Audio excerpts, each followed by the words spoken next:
ሰላም ጤና ይስጥልን። የተወደዳችሁ አድማጭ ተመልካቾቻችን በያላችሁ በሰላማችሁ ብዛ እያለን የአክብሮት ሰላምታችንን እናቀርባለን። ለአሁን ያዘጋጀንላችሁ መረጃ ከዚህ እንደሚከተለው የምናስደምጣችሁ ይሆናል። እስከ መረጃዎቻችን ፍጻሜ አብራችሁ እንድትቆዩ የአክብሮት ግብዣችን ነው። በቆይታችሁ ላይክ፣ ሰብስክራይብ፣ ሼር እያደረጋችሁ ሀሳብ አስተያየታችሁ እንድታጋሩን ስንል በትህትና እንጠይቃለን። ወደ ዋና ዋናዎቹ መረጃዎች ስናልፍ እንግዲህ በትናንትናው ዕለት የምክክር ኮሚሽን ተብዩ የአብይ አህመድ የእድሜ ማራዘሚያ ኪኒን የሆነው ይህንንም ተከትሎ እንግዲህ ከተለያዩ አካባቢዎች የተለያዩ ሀሳቦች እየተሰነዘሩ ይገኛሉ። አዎንታዊም አሉታዊም ሀሳቦች እየተንጸባረቁ ይገኛሉ። እነሱን ሀሳቦች የምንመለከት ይሆናል። በሌላ በኩል የአሜሪካ አምባሳደር በኢትዮጵያ ኤርቪን ማሲንጋ ወደ መቀሌ ተጉዘዋል። የተጓዙበት ምክንያት ምንድነው? ምንስ ውጤት ያመጣል? መቀሌ ሲደርሱስ ምን ጠበቃቸው? የሚለውን አብረን ምናይ ይሆናል። በመቀሌ አውሮፕላን ማረፊያ የተቀበሏቸው የአባነጋ አውሮፕላን ማረፊያ የተቀበሏቸው የአሁኑ የህወሓት ሊቀመንበር ደብረጽዮን ገብረ ሚካኤል መሆናቸው ተረጋግጧል። እንግዲህ ጦርነት ሊነሳ ነው። በከፍተኛ ሁኔታ ጦርነት ሊነሳ እንደሚችል በቂ የሆኑ መረጃዎችን ሰብስበናል። ብዙ ፍንጮችንም አግኝተናል። ባደረግነው የራሳችን ማጣራት የደህንነት ምንጮቻችን ባደረጉት ማጣራት ስራ በፌዴራል መንግስቱና በህወሓት ኃይሎች መካከል ከፍተኛ የሚባል ዳግማዊ ደም አፋሳሽ ጦርነት ሊከሰት እንደሚችል ፍንጮችን አግኝተናል። ስለሆነም ይህንን ጦርነት ለማስቀረት የምንችለውን ሁሉ በጋራ ልናደርግ ይገባል። ልናግዛችሁ የምንችለው ነገር ካለ እናግዛችኋለን። እናንተም ይህን ጦርነት ለማስቀረት የተቻላችሁትን ያክል ትዕግስተኛ ልትሆኑ ይገባል በማለት እንግዲህ ሰፋ ያሉ ቅድመ ሁኔታዎችን ነው የጦርነት እንዳይከሰት ያቀረቡት ማለት ይቻላል።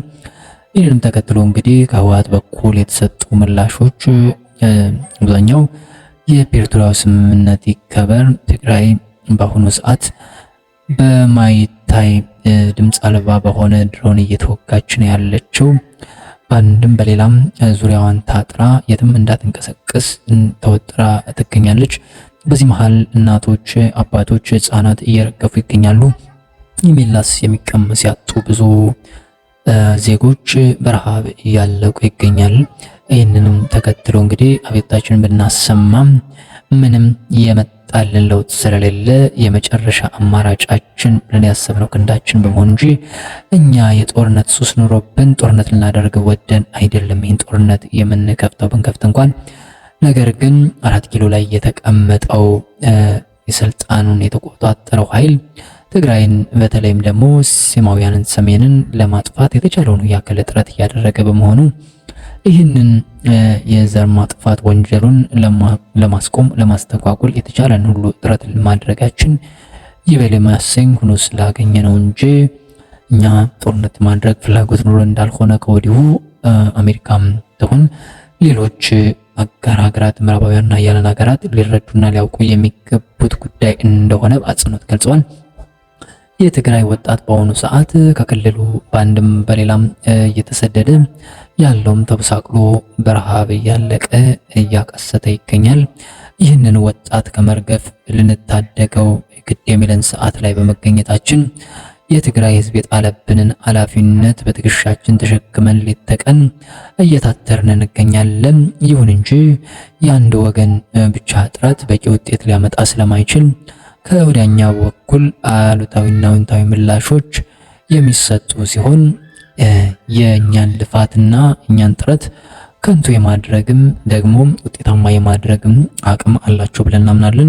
ተባብሮ በመስራትና ተከባብሮ በመኖር እናምናለን። ነገር ግን አሁን እኛን ከመተባበር ይልቅ ይለቁ ይድቀቁ ወደኛ ይምጡብን እንጂ እዛው ባሉበት የማለት አይነት ነገር ወደኛ ሊመጡብን ነው ብለው በሚያስቡበት ወቅት ደግሞ የተቻለውን ያክል ሽምግልና እየላኩ ጊዜ መግዛትና የተለያዩ የምክክር ኮሚሽን ወዘተ በሚል ጊዜ መግዣና እኛንም ለማዘናጋት የሚጠቀሙበት ስልት እንጂ ከልባቸው ድርድር ለማድረግና ከልባቸው ጦርነት የማይፈልጉ ሰላማዊ ሰዎች ሆነው እንዳልሆነ ልታውቁ ይገባል።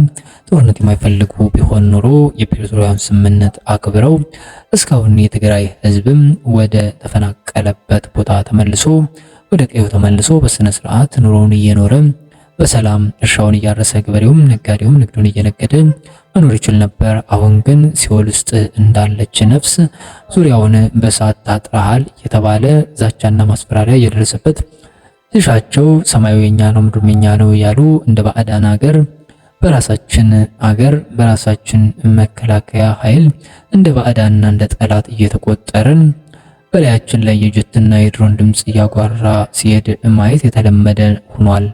ይህንንም ተከትሎ ራሳችንን ለመከላከል የተቻለንን ያክል ጥረት ልናደርግ ግድ የሚልበት ጊዜ በመምጣቱ ራሳችንን አደራጅተንና አጠናክረን ከሌሎች ወንድም ኢትዮጵያውያን እህት ወንድሞቻችን ጋር አጋር ድርጅቶች ጋር ተጣምረን እንዲሁም ከቀጠናው ጋር የምስራቅ አፍሪካን ፍጥነት ሊወስኑ የሚችሉ የቀጠናው ኃይሎችን በማስተባበር የራሳችንን አቅም ልንገነባና ቀጠናውንም ሰላም ልናደርግ ስለሚገባ ኃላፊነትም ደግሞ ስላለብን ያንን እያደረግን እንገኛለን። ነገር ግን አሁን 4 ኪሎ ላይ የተቀመጠው ስልጣን የያዘው አካል እሱ ሲያደርገው ቅዱስ እኛ ስናደርገው እርኩስ እያለ የማጣጣልና የማጠልሸት መንገዱን የተከተለ ቢሆንም ፕሮፓጋንዳው ሳያስቆመን የራሳችን ባመንበትና እኛ ባዘጋጀነው መንገድ ብቻ ልንሄድ ግድ ብሎናል። እሱ ፈቀደልን ቦይ የምንፈስ ሞኞች አይደለንም።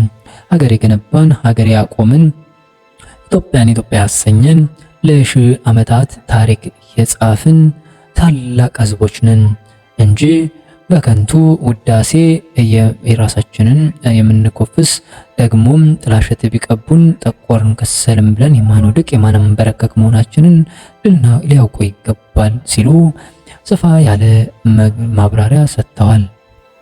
በሌላ በኩል የምክክር ኮሚሽን የተባለው ባደረገው ይፋዊ መግለጫ የአብይ አህመድ እድሜ ማራዘሚያ መሆኑ በተረጋገጠበት ሁኔታ ጠቅላይ ሚኒስትሩ በመድረኩ ላይ ተገኝተው በላያችን ላይ ለሚያንዣብቡ አሞሮች ወይም ጭልፊቶች 1 ኪሎ ስጋ አንሰጣቸውም ሲሉ ዛቻ ይሉት ማስፈራራት፣ አሽሙራ ይሉት ሽሙጥ ተናግረው አልፈዋል። ይህ እንዳለ ሆኖ በላያቸው ላይ የሚያንዣብበው አሞራ ማን ነው? እነሱስ ስጋ ተሸክመው የሚዞሩ እነማን ናቸው? ምን ለማለት እንደፈለጉ ቃል አዋቂዎችና ሊቃውንት ይገለጹት ስንል ትርጉሙን ትተነዋል። ይሁን እንጂ የብልጽግናው ቁንጮ አብይ አህመድ ይህንን በማለትም በማስፈራራትና በተለያዩ አካባቢዎችም እየሄዱ አንዱ በአንዱ ላይ በማስነሳት እድሜያቸውን ለማራዘም የቻሉትን ያክል ጥረት እያደረጉ እንደሚገኙ ይፋ የወጣ የአደባባይ ሚስጥር ነው።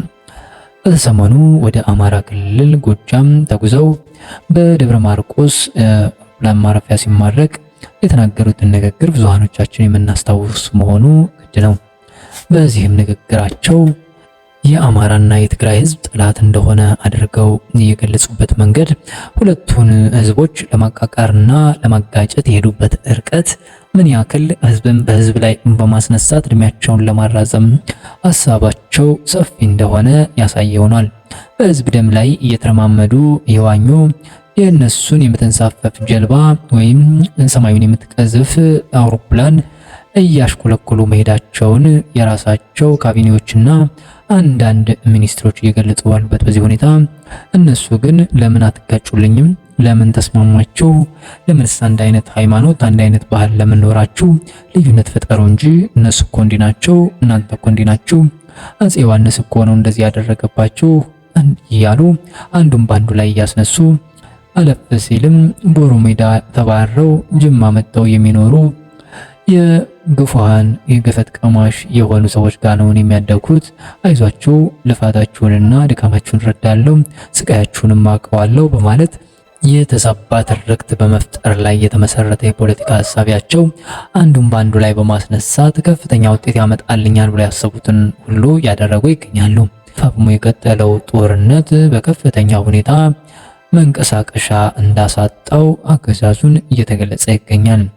ይህን ተከትሎ መውጫ ቀዳዳ ያጣው የ4 ኪሎ መንግስት የቻለውን ሁሉ ህዝብን በህዝብ ላይ የማስነሳት ስራውን አጠናክሮ እንደቀጠለ እየታየ ይገኛል። በተለይም ደግሞ የአማራና የትግራይን ህዝብ እርስ በርሱ ለማጋጨትና ለማባላት ሆን ብሎ ባጀት መድቦ እየሰራ ነው ሲሉ አንዳንድ ምንጮቻችን ገልጸዋል።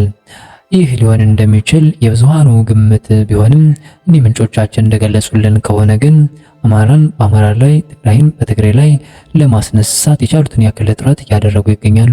ከዚህም ማለፍ ሲል ይሄ ካልተሳካላቸው ትግራይንና አማራን እርስ በርስ በማጋጨት የመጨረሻዋን ቀይ ካርድ ለመሳብ የቻሉትን ያክል ጥረት እያደረጉ ቢገኙም ህዝቡ ግን አልጋጭላቸው ስላለ ምን ነው የህዝብ ጥላቻን እምቢ አለ፣ ለምንድን ነው ማይጣሉልኝ በሚል አይነት መልኩ እንደሆነ ይህንን የደብረ ማርቆስን ንግግር ያደረጉት ምንጮቻችን ገልጸዋል። ውድ አድማጭ ተመልካቾቻችን ለዛሬ ያዘጋጀንላችሁ አጠር ያለ ፕሮግራም ይህን ይመስል ነበር። በሌላ ፕሮግራም እስክንገናኝ አብራችሁን ስለቆያችሁ ከልብ እያመሰገንን ላይክ፣ ሰብስክራይብ፣ ሼር እንድታደርጉም እየጠየቅን ከወዲሁ እንሰናበታለን። ሰላም ቸር ያሰማን።